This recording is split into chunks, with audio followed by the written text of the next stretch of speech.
Кој кого чува во Идризова? Затворските чувари и командири ги смени улогите со затворениците, па за проверка на камерите во килиите, стампедот осуденици одлучи дали представниците од кај Народниот правобранител ќе имаат пристап до нив, за да видат што се случило викендов при полициската рација што прерасна во тепачка со клоци и тупаници.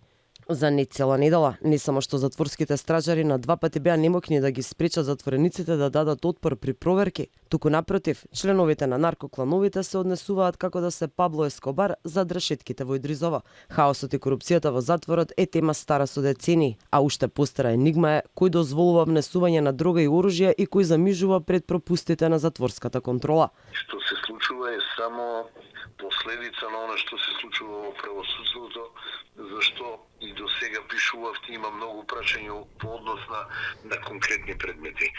И ова е резултат на таквото разнебитување на правосудството и едноставно нефункционирање на правосудниот систем.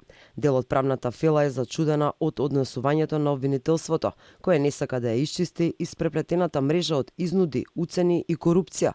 Ако судската пракса брои случаи со над 100 обвинети, според адвокатот Давидовиќ, сите вработени во Идризова, задолжени за контрола на внес на дрога и оружје, треба да одговараат за злоупотреба на службената положба. Незамисливо е нешто вакво да се случува, а да нема одговорност од затворските служби кои се должни да вршат контрола и надзор над состојбите во затворот и над затворениците.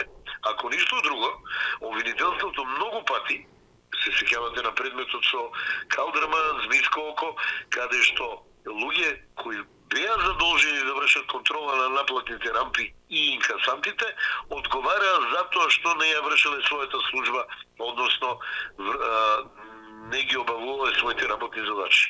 Истото е и со затворските служби.